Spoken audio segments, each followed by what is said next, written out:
This thing's working. That is a webcam. You're on. That's live, yes. We are live. Just so you guys know, everyone in the back, we are live broadcasting on the internet.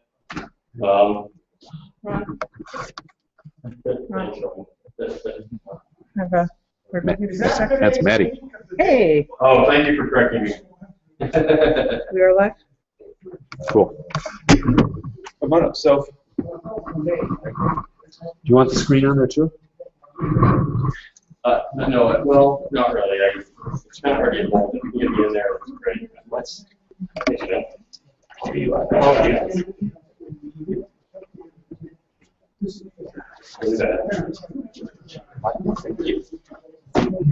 I'm on here. Or is it just standard on? Yeah. Well, we can crack in there.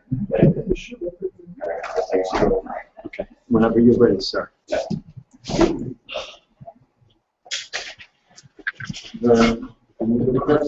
Can't move this. Let's move this.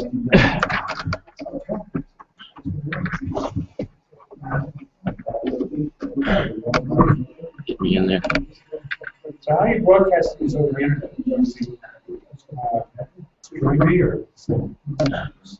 No, I'm using Google Hangouts. Let's see if that works better. Yeah, that works much better. Now, see me and it. I don't know how many people are watching live, but thanks, Jim, for catching me here. So I know we don't have a lot of people here today, but I feel like we'll get started anyway, so hopefully we'll all trickle in at some point. Welcome. Thank you for coming to the main meeting. We have 3 speakers today. Sven, Thesen will be speaking about his Curbside residential. Vanessa, Warheit will be speaking, I've seen her, about her new movie that she's producing, Worse Than Poop. And first time we'll be speaking, he arrives, I believe, Matt will be taking over. Curtis is not here after Vanessa goes, so let's move on. All right, so in the back, at this last time, I did something wrong. There's a little notebook or your phone book sitting back there, and I'd like it if you at some point could come by and just sign in, and then put your card or cards in if you have multiples. And that just is just a record. I want to know who all of our members are who's attending. I don't have to do it once. I'm not asking you to do it every single time, but it would be great if we knew who was coming and what cards they were writing. The other thing is, at some point, I would really hope we get more members. We just literally lost George Vitak, who is the vice president. He's going on and doing something different. So I'll be loving to find out if someone else would like to take his place. Don't worry, it's kind of like being vice president of the United States. Not one all right, so past events. We had San Jose State's event. We didn't get to have that this year. Unfortunately, I got my application in a little bit late, and they need to have a permit signed by the city 2 weeks in advance. I got mine in 10 days, so they said no. But Terry Hirschner went there for us. we took pictures, which is awesome. At the Santa Clara event, this is the picture down there on the left, or right rather, is the 3 cars that came. Sue, what's his last name, and Doug Brantlinger and I were there. There's the E-Innovation Hackathon, which is the thing that was put on by the SFA lease. And that went off quite well, actually. I was there for maybe 5 hours. It was really fun, lots of stuff to do, and I got to be part of one of the winning teams, which, considering the fact our doesn't contributed at all, seemed a little unfair. But it was fun. And then the electric aircraft symposium, which Jerry got to go to. Picture. Oh well. That was, I think, Ron. Oh well. He and Jerry drove up to that. I lived in Santa Rosa, so they were gone. They didn't get to attend the hackathon or our meeting. No, any of these events. And then for Charlotte Valley, I didn't get to go to that because of the hackathon. I'm grateful that we had it on the list. Los Altos Stills, I believe Jerry attended that. Got any pictures back. And did anybody get to go to the open garage talk on was it May 8th, Thursday, Wednesday? No, nobody. I know Sybil told me she got to go. So hopefully someone will get pictures of that. So upcoming events. Electric car guest drive. This is really exciting, but you'll need to register for it. It's going to be limited invite only, and we will be hosting the Santa Clara event there on the 31st. But there's all these events: San Francisco, East Bay, Sacramento, Santa Rosa, and Monterey. You'll get a chance to drive any one of those little. Maybe you guys can see them on the bottom of the picture over there. But they're going to have the Kia Soul, which if you got to attend, you'd have to be a Google employee. But there was an event Thursday, where they had all these different vehicles. They had the Kia Soul, but it's just a prototype, so you just drive it. But at the end of, or when they start doing this, it's actually started this month. It's actually an owner, somebody who bought the vehicle early, will be bringing the Kia Soul around. Will get a chance to drive if you sign up for this event. I also want to mention Refuel, which will happen July 20th. Obviously, we're going to have a meeting between now and then, but I just want to remind everybody that Refuel will be happening down at the Mazda Raceway or Laguna Seca. And you can, I believe everyone can compete if you want to bring your car down there and race. I'd love to, but I can't even make it on my range. So, all right, so Doug and I actually had a meeting to talk about this. It's actually the second point, but the ev.wikia.com. I'm trying to encourage our members and guests to have a look at this website. Doug was kind enough to add to it. He signed up and helped populate information about Tesla. Right now, it's kind of devoid of information, but the nice thing is it's a wiki. So just like the big Wikipedia that everybody probably goes to on a daily basis to check out whatever they don't know about World War II, this would help the public to include this information so that we can all contribute to one source. I mean, yes, you can find this information on Wikipedia, but this is a collective source. It's just one place for all electric vehicle information. It started when I joined in 2008, and most of the articles up there are written by me, but that's because I didn't have a presidential position to tell everybody about it. So, but the forums are new. I mentioned that last month. The forums, just another place to post. They are public. So you can post if anybody wants a private section, we can put that in there, but it's on the website, or eaasv.org/forums. You can sign up. I saw Sybil signed up this morning. The reason I have member media on here is because I'm looking, if you guys go to events, I want the photos. Please, video, photos, everything. I want to post this on our website. Like the photo I had back here. Oops, this one. That's my photo, but please, if you guys are taking pictures with your camera phones or just regular digital cameras or any camera, I'd love to have that. Yeah, I keep falling out of the image. For our website, to represent what we've done. If you guys went to the, I had your, oh, it was before, the Mission Eco Fair at Mission College, please send me those pictures. So that's the reason I put this up. Dropbox, etc. If you guys want a storage location, Dropbox is free, 2 gigs free storage, and more if you invite other people. I believe Google supports up to 15 gigs, and I'm pretty sure Apple has a free storage space as well. Just send it. That way you don't have to send me the pictures in email. It's just easier, just to drop it in something like that. And then for what we're doing right now, YouTube live streaming. Anybody, in fact, you probably could from your phone right now go to easv.org/video and see me on video right now. It's live streaming. So I hope to continue doing this in the future for all of our events, so that we have both for people who can't make it, like you probably noticed outside the blockade keeping you from coming here. If you can't make it for whatever other reason, I know Jerry and Tom couldn't make it today, then you can watch us live on our website through YouTube, and then that information will be recorded and kept as an archive on YouTube through our site. All right, so check this out. I talked last week about a window decal, but I'm having the same guy who made this image for us make the decal. But what do you guys think about that? That sounds like you got it. It's really busy. It's busy. Okay. I like that. I think that's cute. I like the way you did it. You know, stuff spread out before. It was a little too busy and harder to figure out. Now it's very much larger and it's much easier. But you guys get the point. Yes. Cool. Yeah, we EV yahoos do, but I don't think your average Joe or Jeanette is going to understand what Your target audience is probably gas people, right? They don't think about it. Well, yeah, that's a good point. But I mean, not everybody uses a credit card to pay for gas, but. Oh, you're saying charge on your credit card. I'm sorry. Great. That much sense with the dollar signs here. The dollar signs and the credit card he's got. I know it's small, but I guess we can improve on that. Totally missed it. It's not a done thing then. Totally missed gas pump this way. I know that. He's put his finger in the electric socket on the other one. We need to work on the graphics more because the metaphor is fantastic. Okay. The graphics are really Well, we're not done yet. Yeah, the distinguishing things need to be bigger. You need to have the dollar signs flowing out of the credit card. exactly. That's the idea. And bigger lightning bolts on the charge unit. Okay. Well, this is a perfectly good example of how you can use the forum to tell me what's wrong with this picture.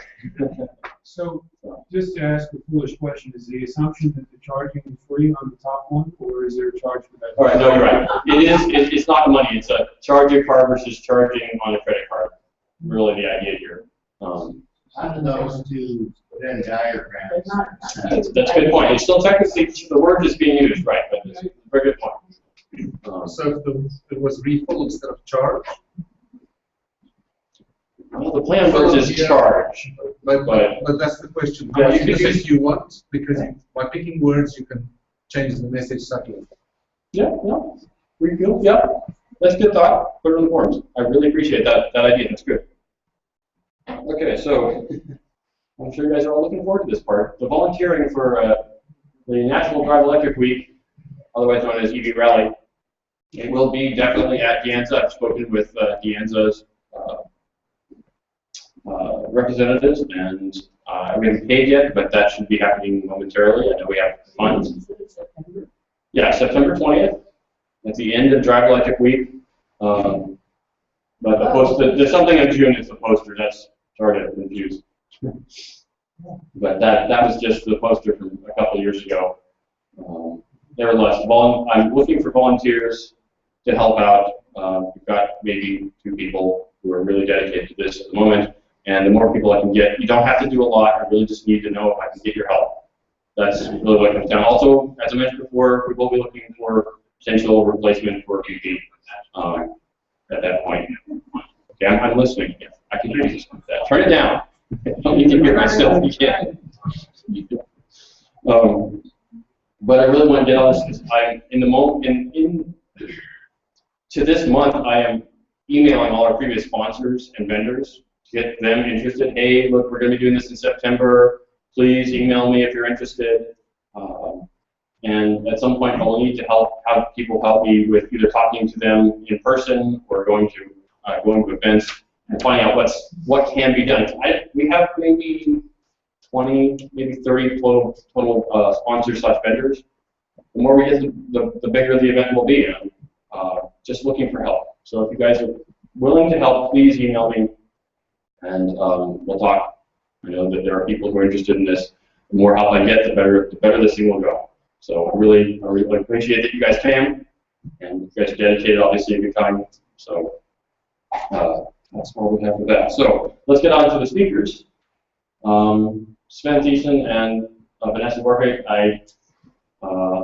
Sven will be talking, as I mentioned in the beginning, about curbside recharging, residential curbside recharging, and then Vanessa will be talking about her movie that's coming out soon, Worse Than Poop, regarding carbon dioxide, or monoxide, those oxides.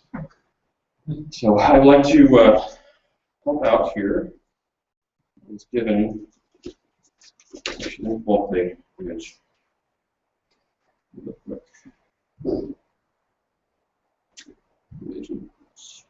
There we go.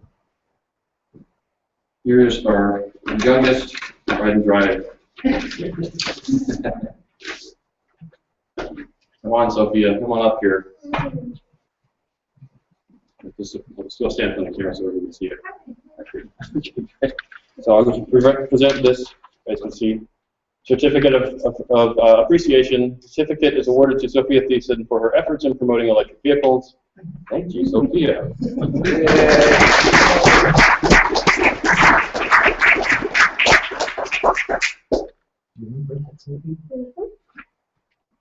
Okay, Sven. Get your laptop set up here.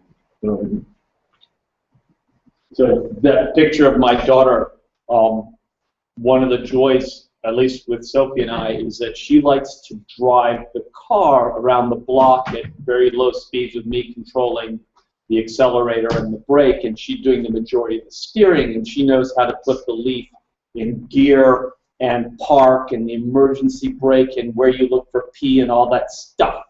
And so at our congregation, we do ride and drives there because our congregation installed a charger. And I told my laughter was I told the board of directors when they voted to spend the several $1,000s, including the $459 permit application for the city of Palo Alto, that we wouldn't have many people charging there. And as part of the Charleston network, it's the Unitarian Universalist Church of Palo Alto on 505 Charleston.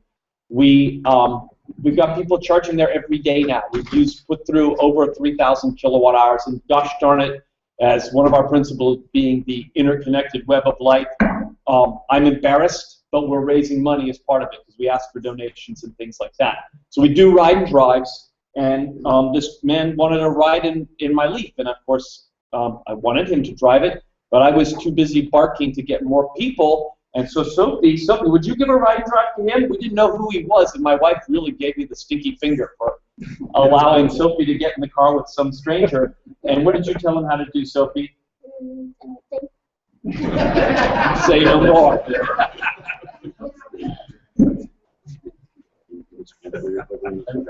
So I have a ton of adapters.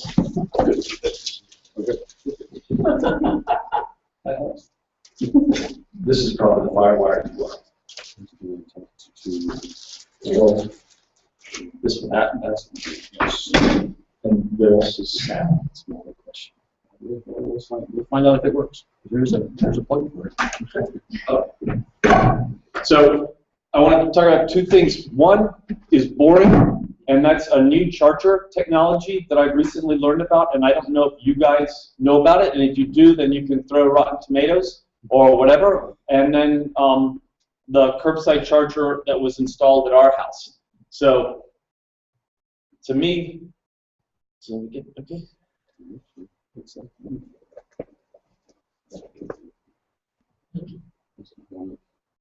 There we go. Thanks.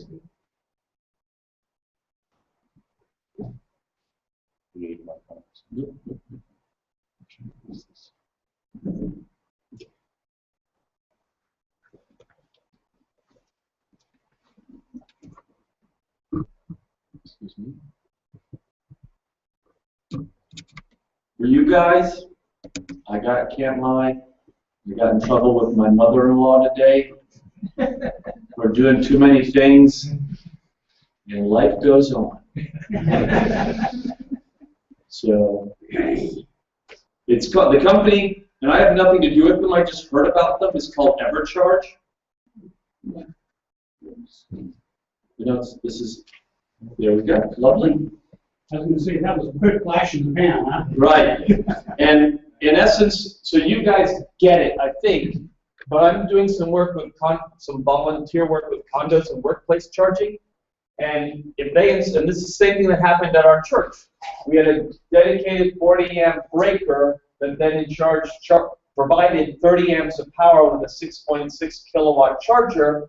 And if the car is there for 8 hours, it actually could receive conceptually 8 times 6.6, 53 kilowatt hours of juice, of energy, all of about 2 gallons of gasoline, by the way. I think everybody needs to make sure we express to the public that when you know, how much energy is in that battery? Less than a gallon of gasoline typically. I mean, the Leafs is 24 kilowatt hours, so the gallon of gasoline is about 30 kilowatt hours, energy to energy. So, I mean, that represents 210 miles, but the problem is, nobody likes to get out and move their cars around, not likes. But at the beginning it is, because at the beginning we're still the nascent stage where we're all together against the internal combustion engines. But I have been zapped by a frickin' Tesla at the parking lot with the Alpha parking spaces across from the Symphony. It's I can't remember the name of the garage, but it has 8 EV charging spaces, 4 at 6.6 and 4 at 110, and a freaking Tesla with a handicap sticker pulled right in to the EV parking space, and not iced me, zapped me out because it was the Alpha parking space. But people charge a plug-in hybrid with a 2.2 kilowatt charger could charge here again, take somebody out who needs to charge versus who wants to charge. So the solution that this company's come up with is they do, I don't want to call it smart charging because that to me is more of a utility word, but semi-smart charging. And so they can parse out the electricity knowing that this Volt only needs 2.2 kilowatts. So we're going to give it 2.2 kilowatt. We'll give the Leaf 6.6 or 4, and as cars come in and go out, they will allocate the amount of electricity so that remember, this is still the 40 amp breaker. It can supply those 200 miles. It will dump, how many miles does a Volt need? It only needs 40, if that, depending where it is. How many miles does a Tesla need? It may need 50. It may need less, but it doesn't lock out that 40 amp, one car dedicated. And I think this is really important from a charging perspective. My charging conception on workplace charging is still evolving because I'm an engineer, and when I get new data, by God, I change my mind, unless it supports the old data. We're supposed to do that because we're scientists and engineers. And so originally I said everybody should have 6.6 kilowatts every parking space, or 80% of the parking space. But now, and then it went to everybody should have 110 charging. And now in a way it's this, because you may have somebody that shows up for a meeting and only has 2 hours and drove 50 miles in a Leaf, so they need the full 50 miles. So let's allocate that charging. So that's boring, but important. So as you guys go and as EV ambassadors, talk to people, let them know that there are smarter systems out there, particularly for condos where they are panel limited and workplace charging. Rolf at Google now, he said actually, if he had his choice, his druthers, he would have given everybody 110. I don't quite believe that, but the idea being you don't have to mess around with changing chargers. And when I say 110, it's not the outlet 110, it's a J1772 plug that will supply down to 110, or 2 kilowatt power. So that's all the boring slide. Is that their website, EverCharge? Yeah, it's evercharge.net, not .com, but .net. And they're again, like I said, I like it. I like it. So basically what you'll have is 5 J1772s connected to one panel, and it'll send electricity out to each of the vehicles as it needs it. Exactly. And no more than that disconnected. Exactly. That is my understanding of the big picture. I am not a spokesperson for them. I just said, hey, this tickles me pink. And you guys should, again, like I said, you probably already are aware of it, but I said smart. And I also support Coulombs. They have one 40-amp breaker and 2 heads, and they split it that way. I'm for that too. I think for airports especially, this would be great. When people park an empty car and want it a couple of days later. Exactly, and they need the car plugged in. Doesn't it drive you crazy? Yeah, it's used up for a week. Yeah. Where does Dr. Church fit in the, like, are they going to supply technology to the charge points and the EVGos, or are they a competitor with other charging? So they're the middle people. So they have a box that sits between and communicates to other smaller boxes. As I understand it, they're just in rollout mode. They'll have so let's say the chargers. This is the J7072 classic charger with the RF. All the safety crap in there. And then this is the wire feeding it. They'll have a little box right here, and here, and here, and here, and they'll have a main smart box that will monitor and talk to all the others to control the electricity. But if the 1772s are, say, charge points, They don't care. they're agnostic. They're agnostic. They don't care. No, thank you, Sophie. I know I'm okay. Thank you, though. I guess I apologize. We're going to play tag. I promised her that we play tag before the meeting. And so I took my shoes off to be quiet, and thank you, Wes. Anyway, I'm going to move on. Just neat to know, okay?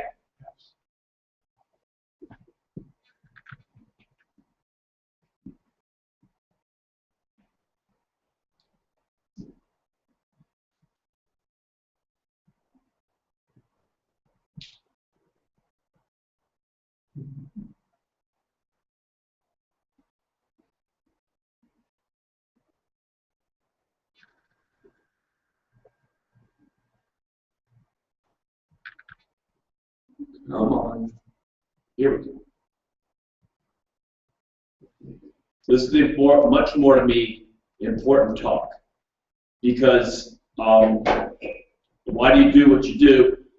I can't help it. I'm a chemical engineer.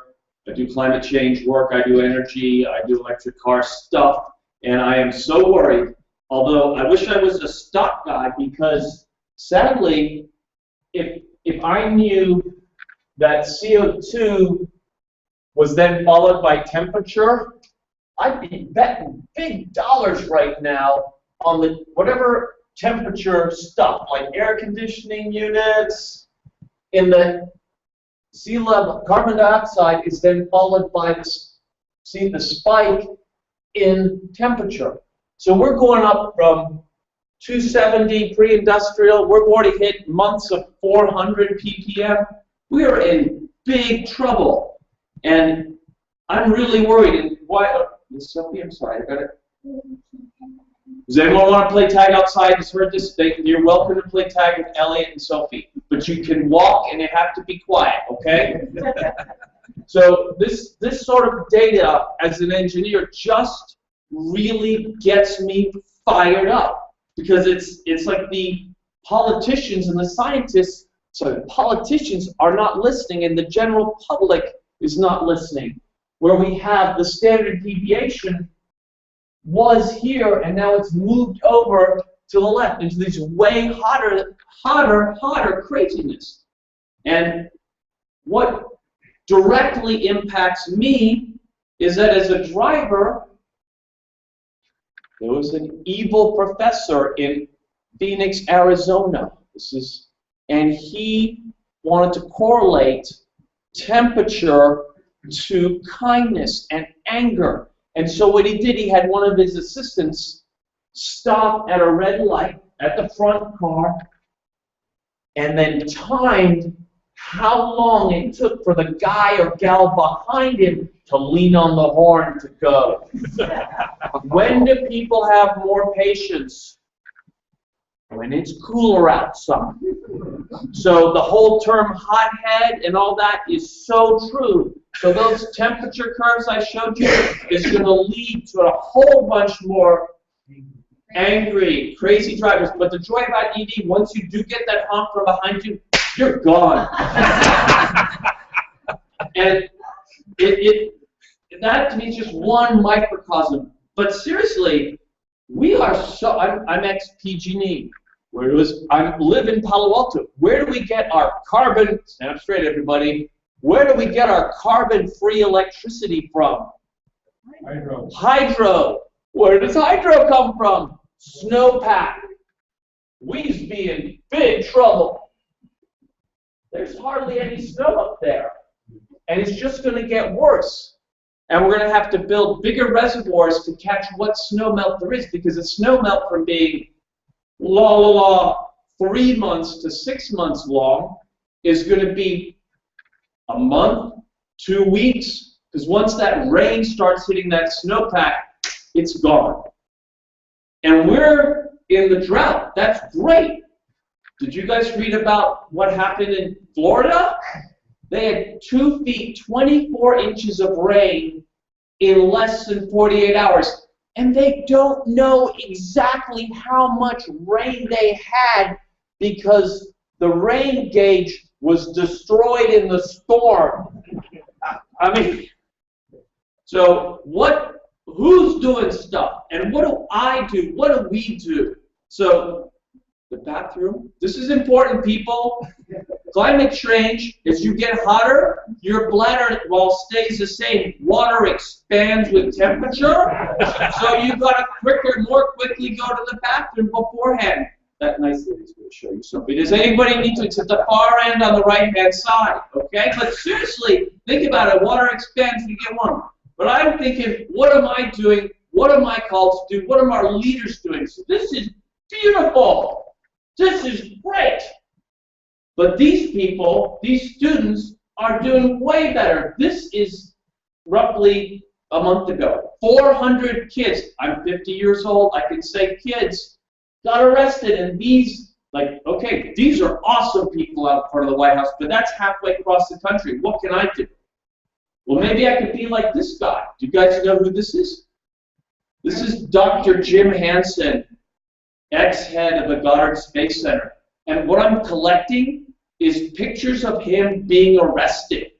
And I've only got 2 so far, but someone told me I read something. He's been arrested 20 times because in his world, why are we, the house is on fire, people, do something. And I got Sophie and a Genevieve and a wife, and they kill me if I can't get arrested. So what about this guy? I just learned about him about 3 weeks ago. He's a biologist, and he lives in this national forest, or essentially not in, but near it. And what is he doing? And this is sort of got in my world. You know, in the Harry Potter books, there's the George and Fred, the practical jokers that are on this side, just this side of naughty, but they're giving joy to the movement by doing something sort of illegal. Well, you know what this guy's doing, Bernardi's doing? This is a national forest. There are illegal palm oil plantations in the forest. And you know what he's doing? Cutting them down! Just with joy and righteousness and powerful chainsaws. And he's like, hey, that sounds like fun. Because that is it's not the sort of righteousness, it is the chainsaw of righteousness. So I want to do something. That's the sort of fun I want to have. So what I did, in the middle of the night, one weekend, some bunch of gnomes came along in the front of my house and bore a tunnel under the sidewalk, and God bless them, they installed an electric car charger right in public property in front of my house, and they wired it up, and you know what? We're giving away electricity there. Take that, all you ICE drivers. Anybody care to give away gasoline? You seen that anywhere? Yes, ma'am. How much does it cost, Sophie? How much? What did you just tell me? 0. 0. Free. And we have photovoltaics on our house. It costs 8 cents a kilowatt hour. Who cares? Here's the joy. You know what these people do when they charge at my house? They give me $30 or $80 bottles of wine. You know, let's have some joy. I was actually hoping there'd be a note on there, dear Sven and family, thank you for your efforts. This car is yours. Well, I haven't got there yet. These were test runs. So the joy is, and this is somewhat important, Palo Alto was doing this show in September of last year, and they had city council, the city had nothing to announce about EVs. And I met with John Foster, who's the head of our Volunteer Utility Commission, and he said, Sven, I've been thinking about this, and there's something wrong, I don't like it. And I said, I'm really fired up. And he goes, then do something. And I called up all the city council members. I'm blessed. I'm a consultant. I work from home. I do the laundry. I wash the clothes of my kids. I'm on my hands and knees going through clothes. Is this clean or does it need some spray and wash? Okay, it's clean. With my list of all the council members' phone numbers and said, I'm fired up. We need to announce something. Why not just simply announce that any new house that's built in Palo Alto will be pre-wired for EVs? And we got a couple of city council members to say, that's a great idea. And we changed it. Thank you. Where's Mark Geller? He's not here. God bless him. He said, why not all new parking lots? And we changed it to all new parking lots. And then city council members got involved and wrote a terrible memo to colleagues. But they said, because we included that we were going to allow residential curbside charging, but they were going to keep it as a pilot of one. And I was like, no, you can't do that. And I'm thinking, what can I do to save this? And I happen to be blessed that Palo Alto is Palo Alto and tracks sort of people that they do, and that some young lady at the back agreed to make a movie about the curbside charger. And I want to show it to you. God, I hate this part. I'm sorry, everybody. I should be so much better. But I got in trouble with my mother-in-law this morning, and that's why I was not on time. And I'm hoping, where's the sound?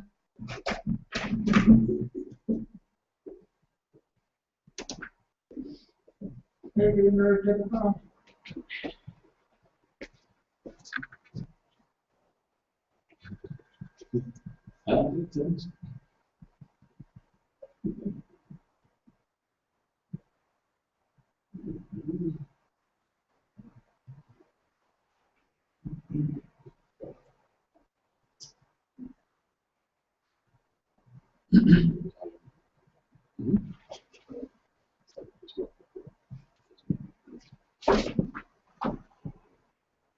Hi, my name is Jeff Vetter. I live at 333 Wheeland in Palo Alto, right around the corner from this electric charger.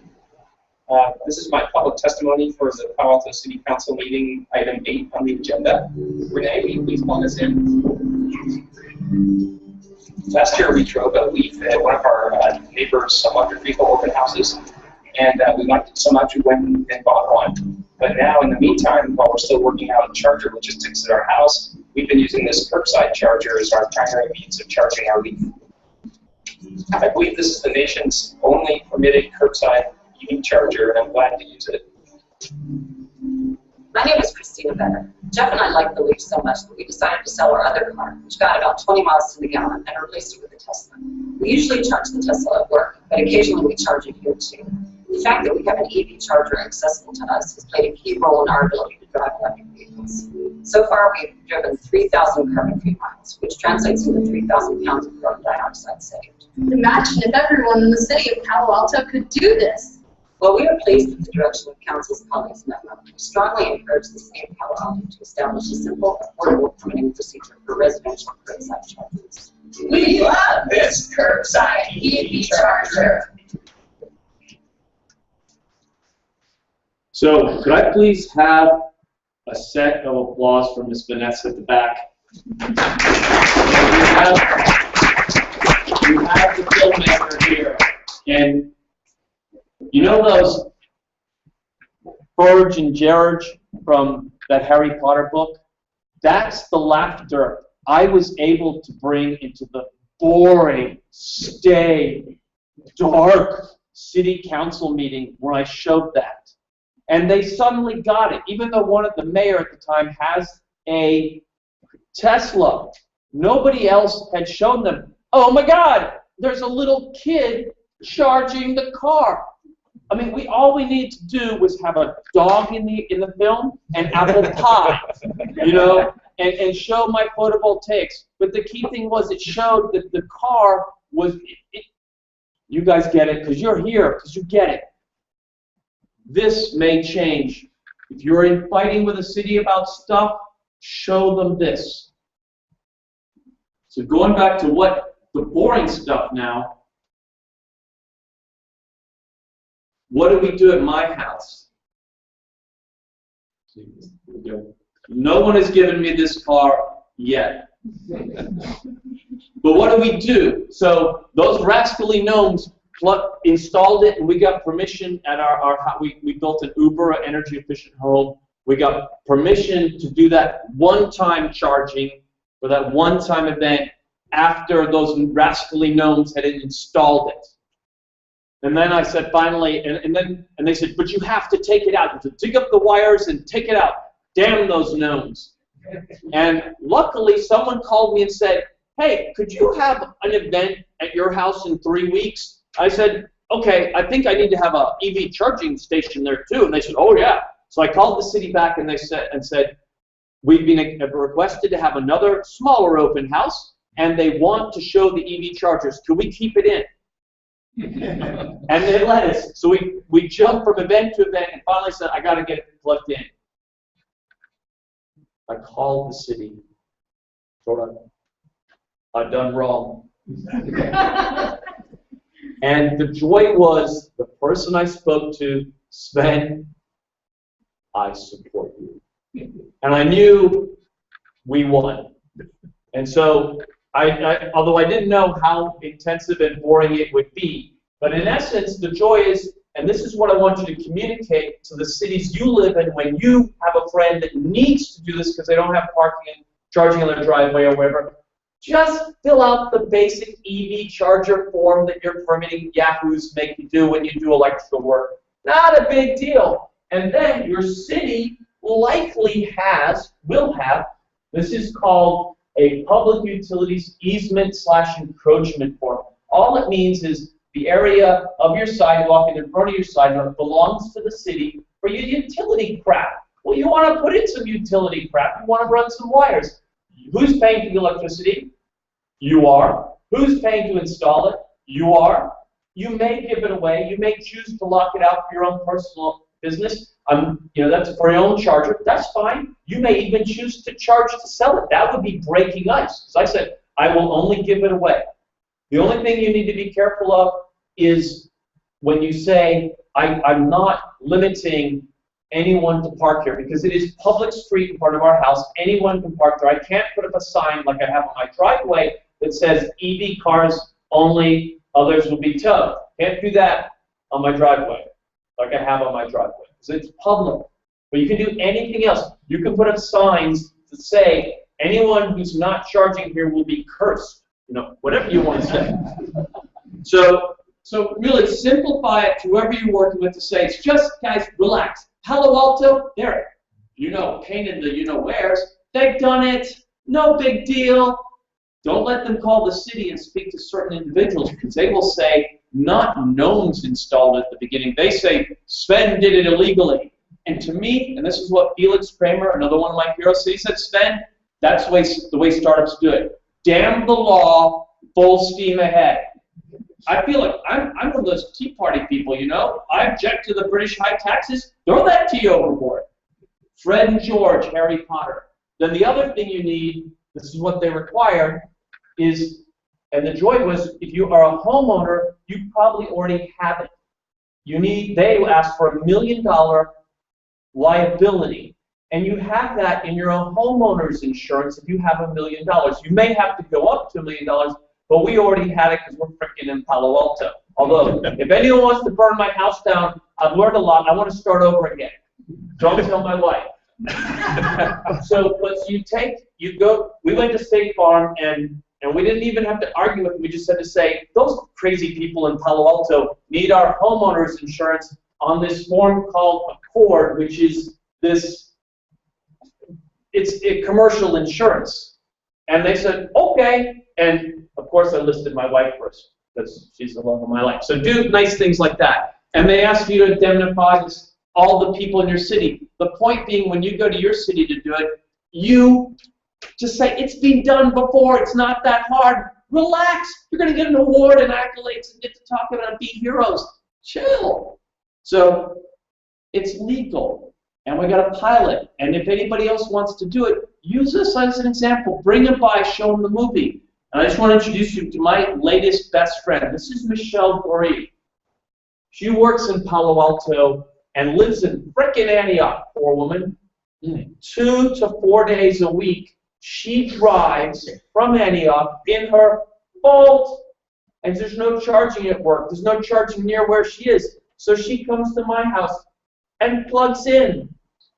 Oh my God, it's awesome. And she parks near the curb, my driveway, so that a car can park behind her, because we're living in a residential, and has a sign saying, okay to unplug as needed, and unplug for sure after whatever time is after her what's the volt charger? It's a 3 kilowatt charger. Anyway, roughly after 3 hours, she puts a sign up on her windshield. So it's, again, take the power if you need it, take me out if you need it, and if you don't, I'll be done at whatever hour. God bless her. And the joy is, as part of this, we're going to keep the public only the pilot program for the Curbside Charge for One.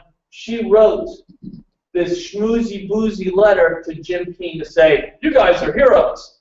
And we're the pilot program. Anybody in Palo Alto who wants to do this, they permit it on a case-by-case basis. We just use those forms. And so far, no one else, the mayor said, ex-mayor said he was going to, but nobody else has taken us up on it. So this all started with climate change. So I want to go back to, I grew up in North Carolina. I may not sound like it, but I did. And some of that is instilled in me, and there's like this honor, duty, responsibility. It's weird. I feel like I'm a little kid when I've installed the charging system. I broke the law. I torqued up a bunch of people, but I gave a lot of joy. But I have honor and duty and responsibility to my kids and my parents and their legacy that they gave me. And the critters on this earth, all the joys that I've been able to experience, and the silliness of Sophie and Elliot back there. So my sort of, what am I doing? What is my honor and my duty? Well, the joy is to divest, because then I'm not paying them to fight me. Nope, not part of that anymore. And I bought oil stocks thinking Chevron was a reasonable oil company back in 1996, and they're all evil, and I was part of the evil. Not evil, they're all good people that work there. I'm a chemical engineer, God bless them, but can we change? So just divest, just do it. And the joy is, you do it, you feel good. And this talk about shareholders actually changing things, I don't think that engagement really works. Just do it, just get out of their system. And then, how many people here have photovoltaics on their roof? So what we have here is, you want to be the joy and show everybody, this is the Eyes on Solar campaign. Where's my solar people? Okay, so you pass these around for me, okay? I want you, okay, all right, here we go. Eyes on Solar campaign. And I'm going to put this up on our house website, and I don't know who I'm going to work, both Solar or Mike Palma, but we're going to have a competition to have you take your neighbor, just talking there, and they look, oh, it's interesting, you have photovoltaics. I'd say, yes, we got photovoltaics on. This is the joy that they give us in terms of how much energy we give, or a utility bill, it was a pain in the ass or not. Get the word out. And how many people have EVs here? All right, Elliot and Sophie, could you please pass this out for everybody who has EVs? Everyone has an EV. Everybody who has an EV, so give them one of these sheets. This is called the Bums in Seats. My mother is English, that's why I don't talk like I do coming from North Carolina. Please pass these out. When she uses English, it's English can be. We don't use the word B-U-T-T-S in our house. We use the word bums. So this, Mark Geller and I are in competition to get more people than he does or I do to drive our cars. And so whenever we do, remember Sophie? Yeah. That's what Sophie got a point for having somebody drive my car compared to Mark Geller. And now you guys are part of it. And for everybody that owns, everybody that is both an EV driver and PV, please hold your hand up. Okay, Sophie and Elliot, would you please give them one of these? Okay. Would you please give them one of these? Okay, there we go. Give them only the people who have both. Okay. Well, Because I'm going to jump to way down here. Anybody here in Palo Alto, Mountain View? Because there's live here. There's a free energy audit that you can get from Actera. You know how much it costs? It's free. And they, even in our 2011 Beyond Platinum League, Net Zero Energy, German Passive House, they figured out why our ice cream was like a brick in the freezer, because even though the monitor on the freezer said 30 degrees Fahrenheit, it was actually 20, and so the ice cream was frozen solid, and that also explained why they also said, hey, your fridge is rated at 1.2 kilowatt per day, and it looks like it's using a lot more energy than that. It's like, yay, they found a problem. They solved it. And they said our Uber 1.5 gallon per minute showers were really 1.5 gallon per minute showers. So get that done. Stand up to climate bullies, because they eventually will change their mind.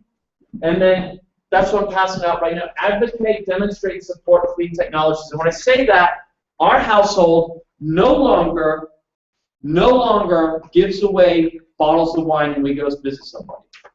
We give away LEDs. You know, and not only do we give them away, depending on how we like them, we give away, they're more or less, but we screw them in. And we put them in places that are high up and say, you're going to be dead before that bulb needs to be changed. And so as part of this, I want you guys to think about joining me in this. These are $6 a piece when you buy them in cases of 10 or more.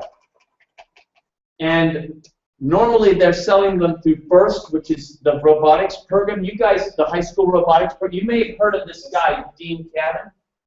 The Segway guy. It's electric. He's one of us. He started this high school program of doing robotics to get kids inspired in science and technology. And a friend of mine works with them. They got a big grant from Google. So if anyone else wants to join in, I've given 2 presentations when this idea hit me. Who's in for a case? Oh, gentle. Who's in for a case or a half a case with me? Please talk to me afterwards. You don't have much time. It's so much more fun than giving away wine. Okay? Okay? Exactly, we are. So, as part of this, that technology, the next thing is, I talked about, get that politician of yours on board. I want you to be part of this and support the arts and support people who are doing equally fun, entertaining, educational, great things. And Miss Vanessa is going to talk about that. And the joy is, you've already seen some of her work, and the joy is that work that she did is already working. You know why? Because you can come to my house and charge for free and feel it yourself.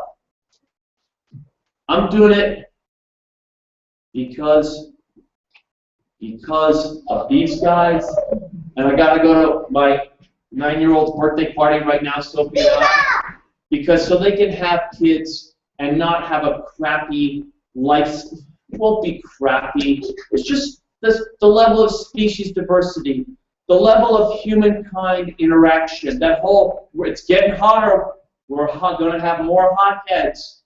That whole, I don't want them to be subject to that just because my government didn't have the smarts to address this way back when they could have. So I'm calling you to act on your honor, your duty, and do something. Thank you. All right, Sophie, we've got to go.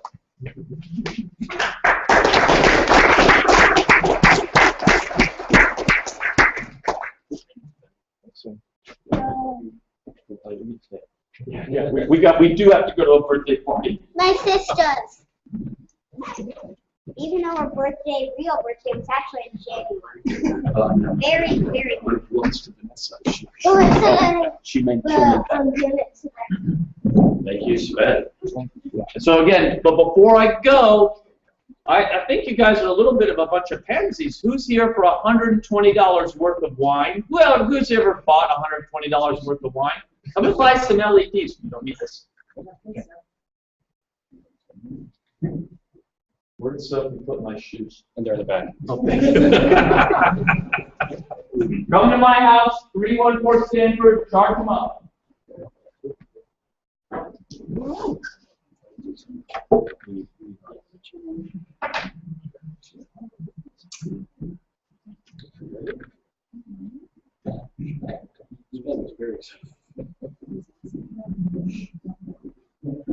Hi everyone.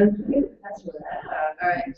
Give me a, sorry, I also was late. I did not text my mother-in-law this morning. Luckily, she's in Georgia. Let me just get this.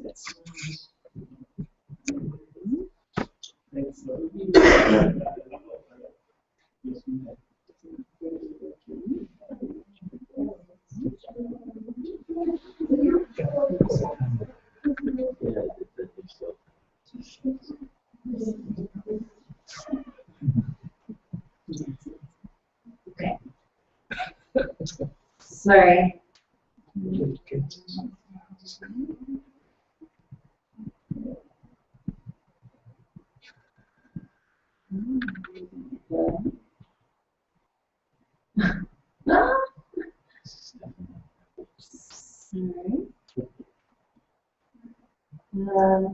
So, bear with me just a second, sorry.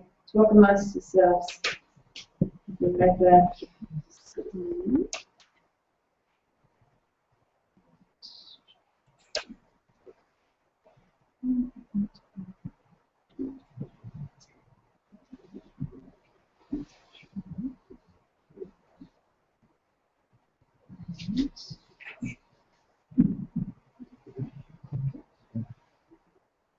Okay.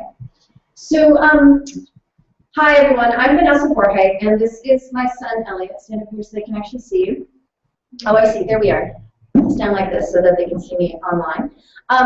And we are friends of Sven's, neighbors of Sven's. And as Sven said, I made that film that you just saw. That's the longer version. If you want to share it with your city councils or friends or neighbors, there's actually a shorter version that doesn't have the council's memo and is a little bit tighter and a little less awkward. I made that in a weekend. It's sort of funny that some films you work on for years and nobody ever sees them, and then you work on something for a weekend because Sven says, "Hey, we're this thing with my neighbors," and you go, "Yeah, I'm trying testing out a camera," and the next thing you know, like you made a movie that is being shown everywhere. That's what happened with that one. So this film that I want to talk to you about is called Worse Than Poop.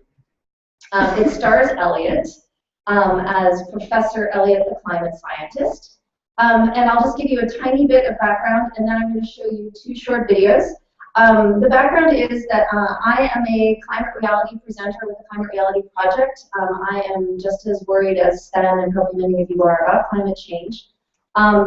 And I'm also a member of Climate Access, which is about communicating about the climate and climate change. And one of the things I was realizing in working with both of those groups is that scare tactics don't really work.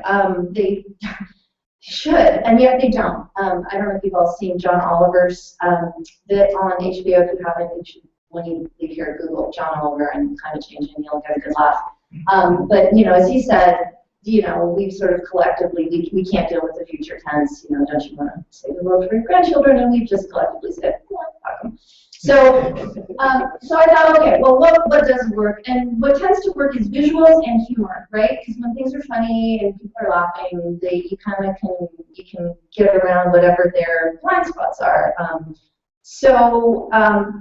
On Earth Day of last year, 2013, I was biking to an Earth Day event in guzzling traffic, and all this CO2 is everywhere. And I just learned, because it was Earth Week, I just learned that when you burn a gallon of gas, that 33 kilowatt-hour gallon of gas, it creates 19 pounds of carbon dioxide, and I got kind of shocked and grossed out by that. And I thought, well, what if you could see it? So I got the idea for this film, kind of all in one big swoop. And then I went home and I talked to my husband and I said, this is crazy, right? And he said, no, it's brilliant. It's the best idea you've ever had. You should do it. And this is the same husband who told me I should never make another film again, because the last one I made took 9 years. So then I said, well, but yeah, I don't know if Elliot's going to want to do it. So Elliot, do you want to say what you thought when you first heard about this idea? Okay, well, okay, so what I thought was, I felt like it was a good idea. I was not expecting this to happen. Because when she picked me up from my after school at 6 o'clock, anyways, she's like, how would you like to do this? And I said, you know what, if it's about climate change, it needs, you know what, without this film, probably half of the people on Earth may not be having babies, which is important to me, so I decided to do it. So he said yes. Probably not knowing what it really meant, right? Yeah. Right. Okay. So since starting this film, we have become EV drivers ourselves, and mostly due to Elliot's badgering. Elliot keeps saying, we are telling everyone that CIT's worse than poop when we're driving a gas guzzling car. Like, that's kind of hypocritical, right? That's what you said, yeah. So we promptly sold our gas guzzling car and bought an EV. And let me show you now 2 short videos. The first one is we are running a Kickstarter campaign to finish funding the film. So far this has all been self-funded. I sweet-talked a colleague of mine, Vicente Franco, into filming for us. He's an Academy Award nominated cinematographer. I'm still not quite sure how I got so blessed to have him do this. We filmed at Elliot's school with the blessing of the green team there and the amazing support of the staff. And we made this, we filmed everything that we needed to film with Elliot in the classroom, being Professor Elliot. We then used some of that footage in our Kickstarter video, which you're going to see. And then in addition, and that Kickstarter campaign runs until the end of this month. And we are trying to get the word out as widely as possible. So if you all can I'll give you a card when you leave and tell your friends, spread the word widely, because if every one of you tells 3 or 4 people and then they all tell 3 or 4 people, by the end of this month, if that keeps going, we'll be over our goal, and then we can do it in Spanish as well, which would be extra cool. The second film you're going to see stars Maddie Hausman, sitting over there in the corner, who very kindly agreed to be our very first test case of Professor Elliot Investigates Carbon-Free Transportation. So he has gone around and interviewed several different people about all different forms of carbon-free transportation, EVs being the first one that we decided to document. And we are sharing those for free widely on the web. You can share them with your friends. Maddie wasn't able to announce in the video that she also sells Nissan Leafs, which really sucks because she does, and she's awesome. Anyway, she's there in her Electric Auto Association Bay Leafs capacity talking to Elliot.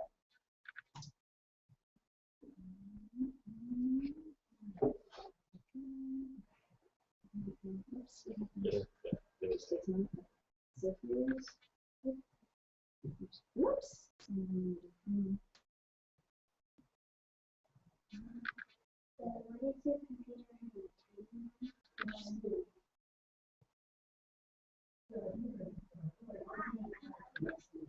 Let's turn up the light.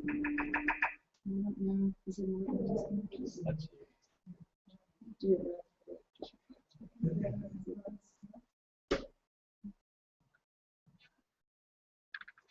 Hi, I'm Elliot. And I'm Elliot's mom, Vanessa. I'm going to do a film about carbon dioxide, Worse than poop. Carbon dioxide pollution is a huge problem. It's threatening our kids' future. The problem with carbon dioxide is you can't see it. You can't smell it. You can't taste it. It's like this huge invisible problem, and that makes it really hard to fix. When someone told me that for every gallon of gas we burn, we create 19 pounds of carbon dioxide, I thought, what if you could see all that pollution? What if all that crap was crap? That gave me idea to make this stop? And I just the person noticed it. 523R7. That C2. There is an error right now. Okay, are you ready? Did you know that burning a gallon of gas makes 19 pounds of carbon dioxide? And that's bad, because carbon dioxide is what's heating the planet. And that's really bad. So if you think about it, carbon dioxide is actually worse than poop. So that's how the film starts. But we need your help to finish it, because the best part is the part we haven't done yet. So when I point here, there's going to be animation. We have an amazing animator who will illustrate the basic facts of carbon dioxide pollution in a way that's fun and easy for kids to understand. We're working with the genius behind the Green Ninja. And we're going to take live action footage of real cars and animate the amount of carbon dioxide that comes out of them as an equivalent amount of food. And I mean, what kid doesn't love talking about food? I do. We're also going to showcase alternatives to gas-burning cars, to show kids how cool it is to ride their bike, or take the train, or take the bus, or drive an electric car. But we need you to help us pay for it. And if we make it past our goal, we want to make a Spanish language version too. Because Elliot isn't just an expert in science, he's also fluent in Spanish. Es verdad, Dios te lo que podemos peor que caca. So we have our host, we have a fantastic crew, and most importantly, we have an idea for inspiring kids and changing our world, theirs, for the better.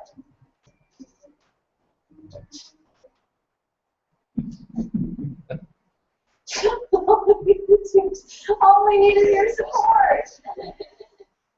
All we need is your support. So please, tell everyone you know about this project. Like us on Facebook, follow us on Twitter, and donate whatever you can afford. Every little bit really makes a difference. Even a penny, but I think we prefer something around $150. Thank you. Thank you. Gracias. Gracias. Mupa pooping style. Mupa pooping style.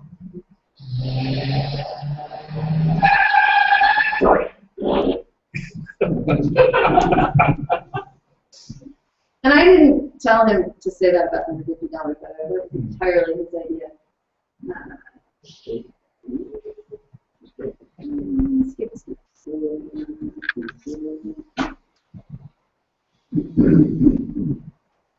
Right. And then here is episode 1 of Elliot Investigates Carbon-Free Transportation.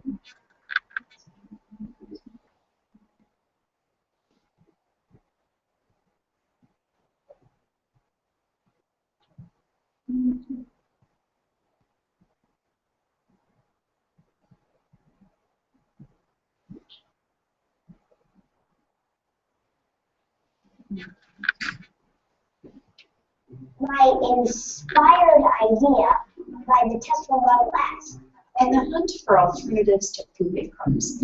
Elliot has gotten a little obsessed with electric vehicles. So I took him to meet a Nissan Leaf aficionado, hoping she could answer some of his questions. You know that heated seats in the fast charging? It does, because the battery's good. That's cool. Okay, so you want to open the orange one on the right?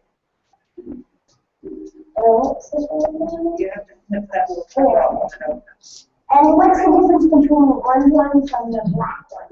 Well, this is the direct current quick charger, and you can't have that at the house because it needs 480 volt three-phase power attach. PG&E will not give you. Would you like to plug it in? Absolutely not. Let me show you all the things they did to make this charger safe. See these 5 different connectors? It doesn't need 5 connectors to charge it. Some of them are just communicating with the car to say, are you really a car? Is it really safe to charge you? Are you sure? And you can plug it in when it's raining and you will not electrocute yourself. So like, plug in the How do you charge it if you don't have one of those? yeah, I don't, you like plug it in somehow. I always got confused with that. This looks a lot the same as the charging equipment we saw before. It's the same connector. It will not like shoot you. I'm not a car. I like cars, but I'm not a car. And this is a Plug. a plain plug like in your house. This part is pretty special because it's signed by the engineer and the designer. Cool. So you guys, if you have to sell this car, you might have to raise the price.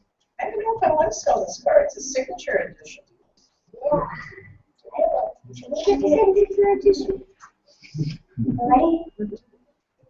I was going to say thank you very much for answering the questions that I had, and we hope to see you soon. Hopefully when we get the leave. Well, I can't wait to see you when you leave. It was nice answering your questions.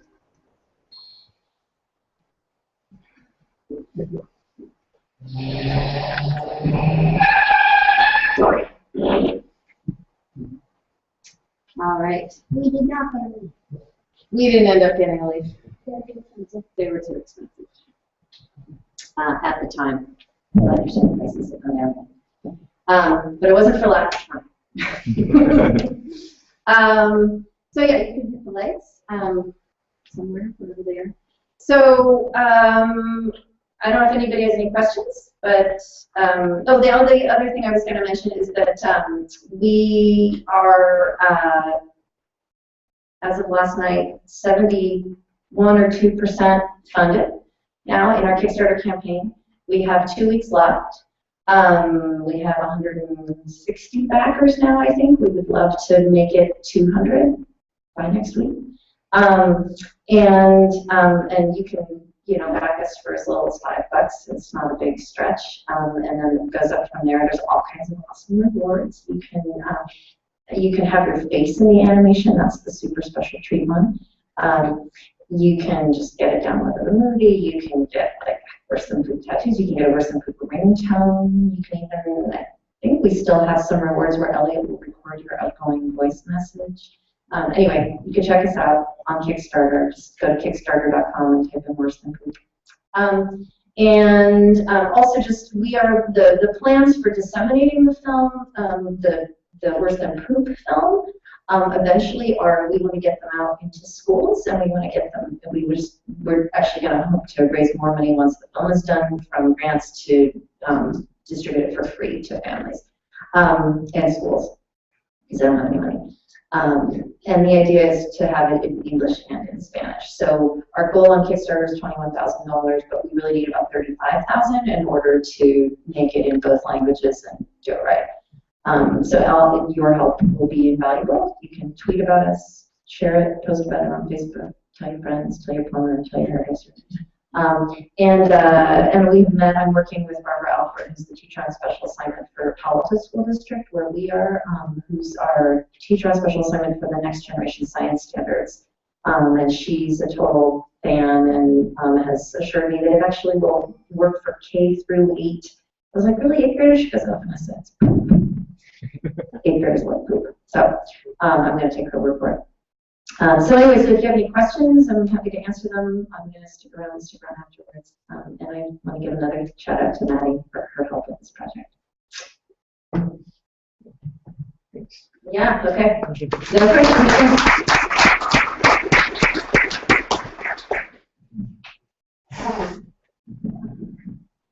I actually have a question. Absolutely, yeah, go ahead. Money in here? Can what? Can we just give you money here? Here being where? Here, right here. Right here. Yeah. Is there Wi-Fi? Yes. I'll get on my Wi-Fi. You can hit me up right now. Okay. Thank you.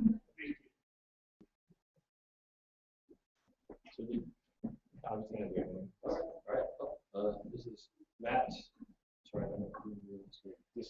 Duesterberg will be filling in for Curtis Ho, who first spoke to me at the Cupertino birthday. So this is going to be an interesting thing. I wish I knew more about it, but that's why he's here. So let's just let him have it. We get to connect to first.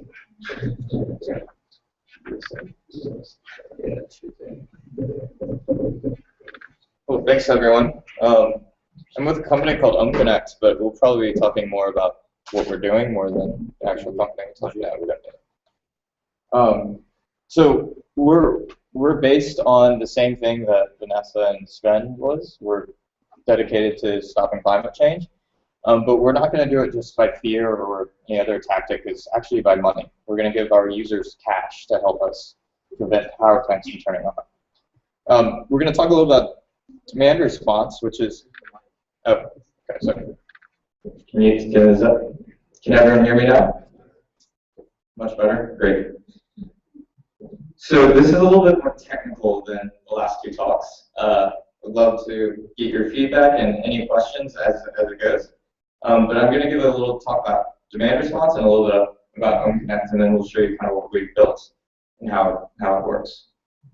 So our overarching vision is to stabilize the grid. So we have a very large electricity grid that fluctuates in terms of voltage and frequency. And what we're doing is instead of turning on gas power plants during that time, when the frequency and the voltage is low, we have all of our users collectively turned down. So we replace power plants with homes. And that's the idea. We pay our users for participating in these events, and we engage our users by paying them for it. So has anyone heard of demand response? Can you give me some hints? Okay, great. Wow, that's fantastic. So I'll give you a quick history for the people that are not aware of demand response. I'll give you a quick history of it and how it's being used today and how we can use it tomorrow. So this is a slide that the LBNL has created for demand response, and it's fairly complex. But at the end of the day, at the end of this talk, I want you guys all to be able to kind of understand it at the basic level. So at the very far end on the left side, you see energy efficiency, and that really is kind of part of demand response. And as we go farther to the right, which is of the future of DR, we're turning off power plants by turning off our users instantaneously. So there's a lot of details on here that are a little too much right now, but let's just jump into kind of how this all started. So I'm sure all you guys have known about the California energy crisis in 2000, 2001. So we had rolling blackouts in June, and it was basically supply outstripped demand. Now, there was a lot of other problems with this. It was the financial participants like Enron creating some type of problems with that. But this is the impetus of why demand response started. So there was rolling blackouts in June, and everyone was realizing that it hasn't even gotten to this peak of the summer. So July and August, there's going to get even worse. So Art Rosenfeld from CEC.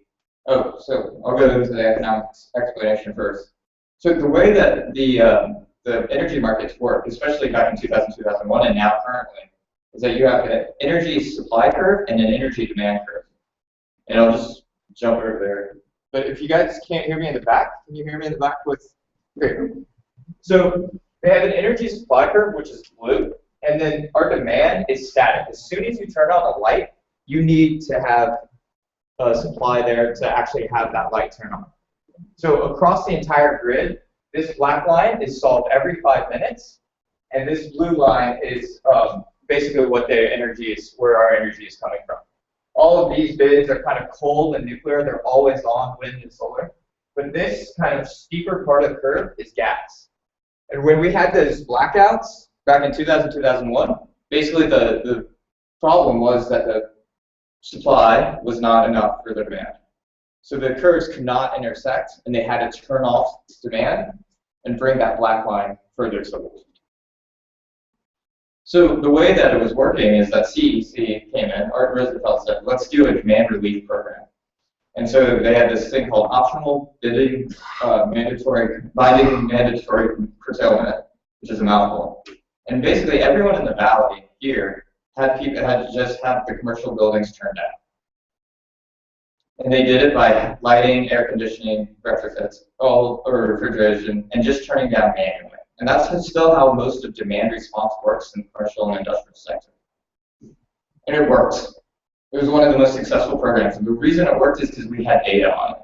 We were able to see where people are reducing. So the green line is what they used to use. The yellow line is what we saw them reduce to. So they could tell how much they're actually reducing. So if you see on the left axis is 10 kilowatts that they were using, and it dropped down to about 8 kilowatts. In that case, that's 2, or 10 megawatts to 8 megawatts. So that's 2 megawatts just coming down just for a single facility, which is fantastic. And so there's a ton of insights learned from it, but probably the biggest insight that came from it was just energy efficiency score. If we can reduce from 10 to 8 at any given time, or can we do it all the time? And that's been the general consensus moving forward the past 10 years, is energy efficiency has really been where a lot of our focus has been. Just everyone should reduce their usage and be more cognizant of what they're using.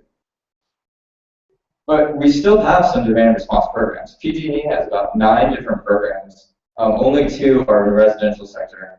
But a lot of them, I'm not sure if you guys are familiar with these, but these are very esoteric and not really well-known programs. So I'll get into the reasons that this now works with residential. So there's 2 things that have changed since 2000, which is the integration of smart meters. We all have smart meters, and then the price of electricity. So the reason smart meters are really important is because we actually now have data at every residential home, so we can actually see how much people are reducing. This is really important because if you reduce, I can now pay you for your reductions because you're actually helping the grid out. And not only that, the grid operators can say, because these people are reducing, we don't actually have to turn on the worst power plants to solve the grid. So if you're familiar with smart meters, these are all around your houses. We used to have what they call monthly readers, which aren't even smart, and people would go around looking at the meter once a month to see how much you've consumed. Then they moved on to AMR, which is automatic meter reading, and that was once a day reads. And now with AMI and what PG&E, SDG&E, SE has deployed, that's 15-minute level data. So we have a lot of granularity, and so we'll be able to figure out what you're reducing on a daily level. The other big piece of this is that we have deregulated electricity markets. So the price of electricity is much more transparent, so we can bid on it.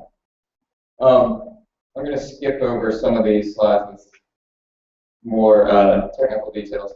But one thing that I really want to point out here is this is what our energy prices look like. The black line that you see here, that's spiking, is usually around $40 to $50 per megawatt hour.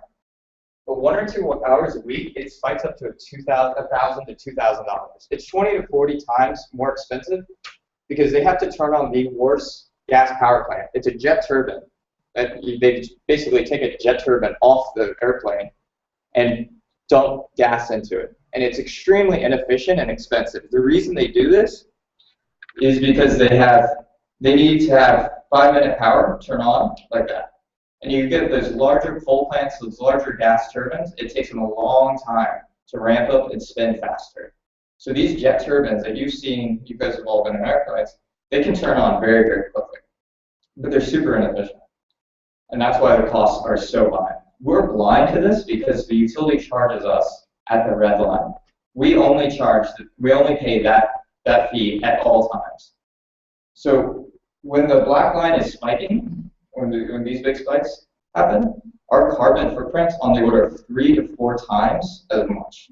So if you turn off your lights during that time, you can reduce your energy stack to be much more clean and renewable.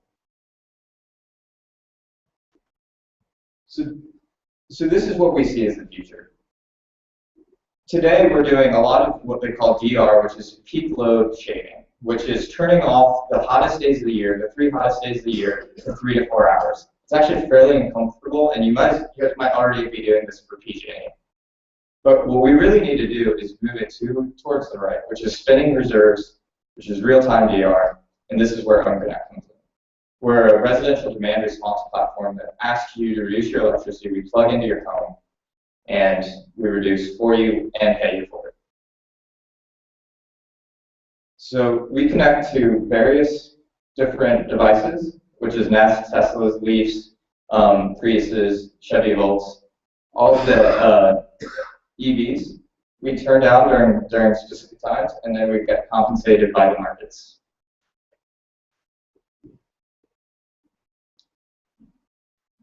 So does anyone have any questions? I know I kind of jumped through demand response really quickly, but I'd love to kind of walk you through the whole concept and in terms of what the product looks like. So I have a question regarding how this thing will work in the future, because previously what the peak demand was, now it's completely turned on its head because of the advent of solar farms in California. So previously the peak demand was at 4 or 3 p.m. in a hot summer day, and now because solar will be generating volumes of power at that time, the peak demand has shifted to 8 p.m. or 7 p.m. So this demand response that was happening over at the industry level, commercial level, no longer works because nobody is there at that time. So what's it? Yes, this is an extremely good point. Because of solar coming online, we have much more heavy ramping issues. The problem is that everyone comes home at once, and you already have a fairly steep increase of electricity about 6 to 7 p.m. But what's happening is it's compounded by the fact that all of our solar panels are going offline during that time. So you have an even steeper peak or a steeper ramp up. And so they're trying, like the electricity operators are trying to turn on gas power plants continually to deal with that peak. This allows us to, during any time when we miss our forecast on that peak, we could come in and stabilize the grid by turning off your AC, turning off your electric car from charging for about 5 to 10 minutes. Now, another thing that this is kind of a side note, but it's very, very relevant for you guys. One thing that we've been looking at is buying car charging stations and partnering with a company that creates car charging stations and giving them out for free. The reason this is valuable is, well, obviously it's valuable for you guys because you have EVs. But the reason we can do this is that because it helps stabilize the grid. We'll turn it off for 5, 10 minutes at a time so that those peaker plants don't need to turn on. And we can give out these car chargers for free in specific areas that have really high ramping issues, like a lot of people coming home at once. Does that make sense? So we've been focused purely like on the energy usage of our users, so where their energy is coming from and where it's going. So I'll show you a little bit about what we're doing in terms of converting the smart meter data to be something interesting to our users. And again, this isn't exactly in line with what we're doing from demand response, but this does give you a sense of kind of how we're thinking about where our energy is coming from. So in this graph here, you can see this specific user is using plug load devices, base load, cooking, refrigeration, gas heating, and AC. And what happens is a lot of our users don't know where their energy is going into for the vast majority of time.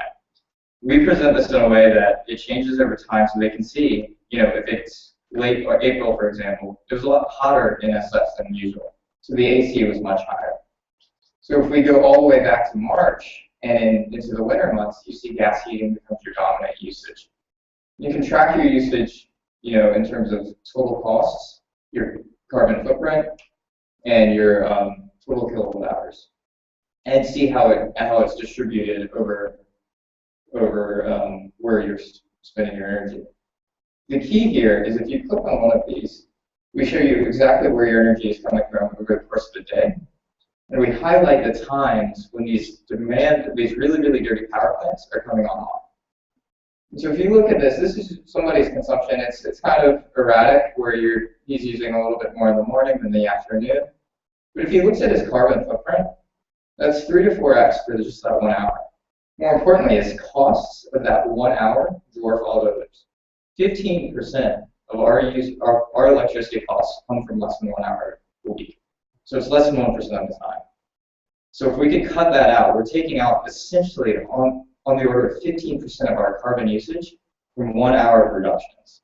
It's a very, very specific and targeted reduction. So you may be asking, why is this cost so much more? So where's our energy coming from at that given time? And we'll show you. So we built a map that shows where all the power plants are at any given time. So this gets solved every 5 minutes. This is based on public data, but we've done a lot of our own algorithms to actually figure this out. So this is my home as an example. I live in SF. And all of these icons are different power plants. So we have a lot of gas power plants up in the East Bay, north side of the East Bay. We have a lot of solar closer to Sacramento that's on at all times. And then we have a couple of other, like, you'll see some geothermal up in the geysers and stuff. We have a nuke down in pretty far south, down near First Castle. It's about a 2.3 gigawatt nuke. And that's providing actually a significant portion of our power in the SF area just because it's so large. And all of the power is flowing from the nuke to either SF or LA. But the point is that during that really, really dirty power time, it's this peaker plant. It's actually really close by here. It's 37 megawatts. It turns off for 1 or 2 hours a week. And that, sorry, thank you for doing. It turns off for 1 or 2 hours a week, and that's it. It's a $25 million plant that turns off for 1 hour a week, 50 hours a year. And we built it because of these spikes in prices. Is that the one in Santa Clara? I don't know for sure where it is. There's one down to the south end of the bay. That's very rarely on.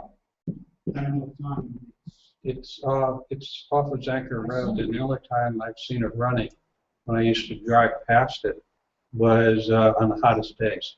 Yeah, so the probably and it turns on for very short periods of time, and the hottest it is a year, like when everything is dispatched. You can tell when it's on because the heat plume's coming off the. Other than that, the air is stagnant across the top of it. You don't see the heat plumes. Yeah. The reason this is so much more dirty is that this is 10% efficiency. We've developed in our engineering world really, really high efficiency on our gas power plants. It's 35 to 40% efficiency in all of these plants up here, and this is 10. So we're essentially burning 3 times more natural gas, and natural gas is fairly clean. But if you're burning 3 times more natural gas just to have the same amount of energy, this is kind of wasteful, right?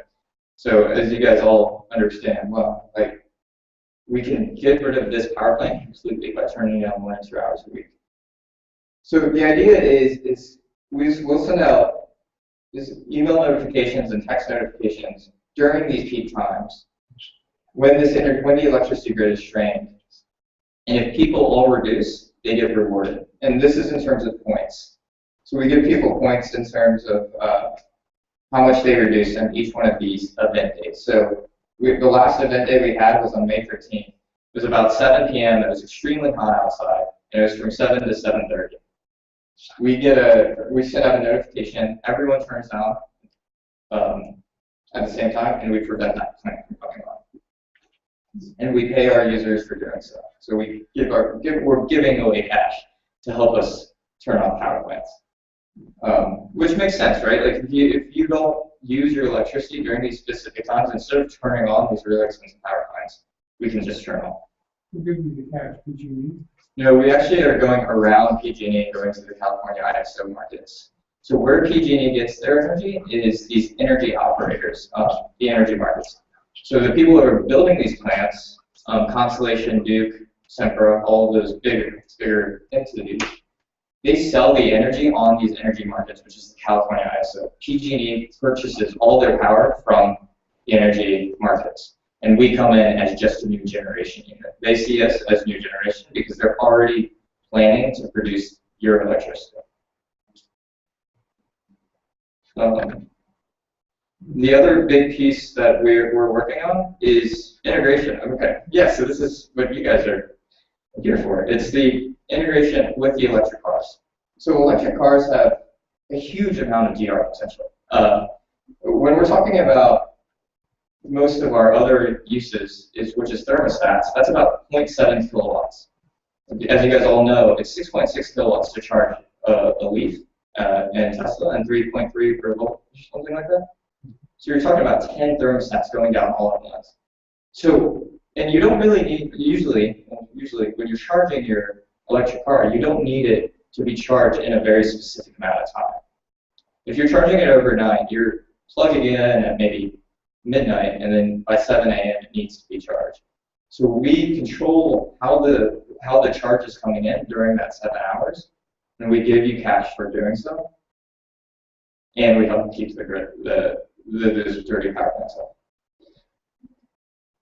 Cool. So is there any other questions that you guys might have? I'd love to chat more about this. It's called OhmConnect. Yes. Well, the credit is presumably based on historical use. In other words, if you weren't using any, you weren't getting any credit. Yes. Yes, exactly. So the way that this works is that every single person has their own baseline. So the baseline is based on the past 10 days of your electricity usage, and it matches exactly. So if you deviate from what you did the past 10 days, you can get credit for it. If you don't deviate from that, we can't give you any credit.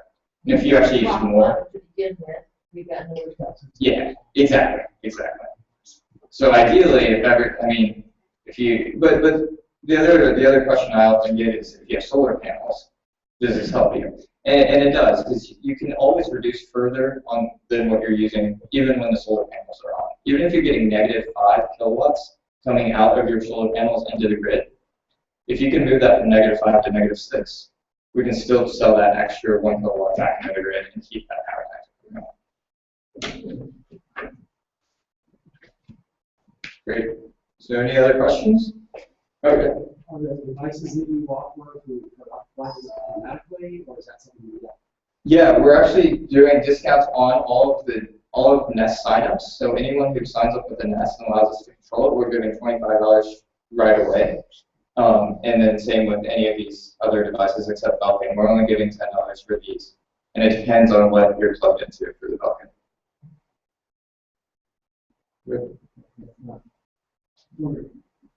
I understand that demand response right now, your strategy is to reduce consumption.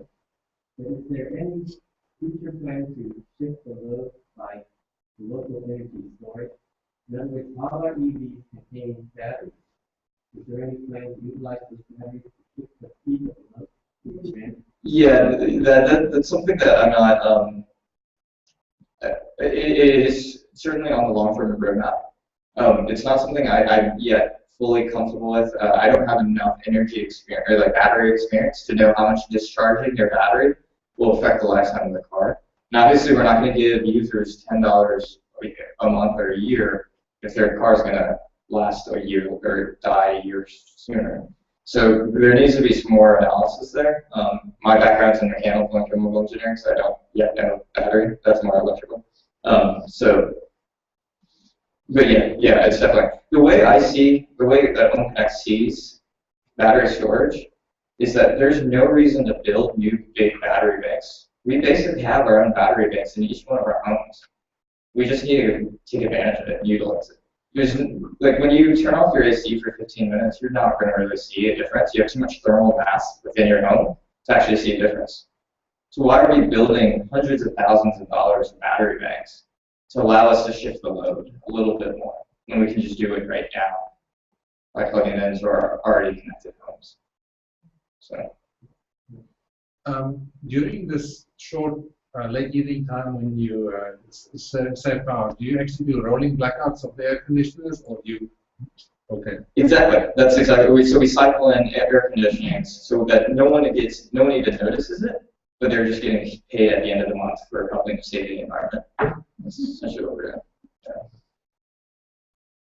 Cool. Any other? Yeah. To build on to the excellent point about all our EVs and batteries, and this is not an urgent problem, but something in your industry that people can think about is over time. I mean, these EVs, knock on wood, will last a long, long time and get new battery every 5 or 10 years or whatever. And those batteries, when they're no longer good for an EV, can still play a huge role in what you're doing. Exactly, right. And that's the beauty of it. This is already used, or that's already been created. And disposing it is actually a really high challenge, right? So this is a perfect way to dispose of it, right? Yeah. So, cool. All right, and I'll be around if anyone wants to chat after. Thank you.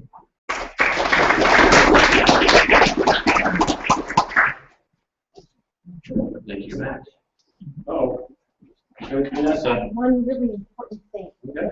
I just wanted to say one really important thing that I forgot to mention, which is that our project is non-profit. So if you are interested in contributing, or you know other people who are interested in contributing, it's a tax write-off. I don't know about you guys, but that seems to be like the first time we've ever finished drilling. some fuzzy here. I do have an announcement, however. Sven, with the grace of his life, has invited everyone after the meeting at 12:30, interestingly enough. We have 15 minutes until we're supposed to be over. At his house at 314 Stanford Avenue. He's very grateful that his wife is allowing him to do this. So, big party at Sven's house after the meeting. I don't know if there's food and wine or not, but we'll see. Question civil. Yes, Sven is hoping that if you do come to his house at 314 Stanford Avenue after the meeting, that you will introduce yourself to his wife. Her name is Kate, and thank Kate for allowing Sven to do all the wonderful things.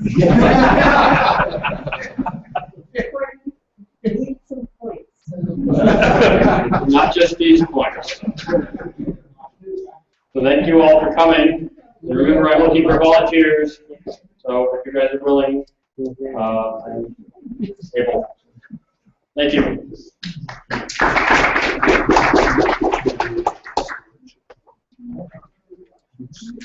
Right.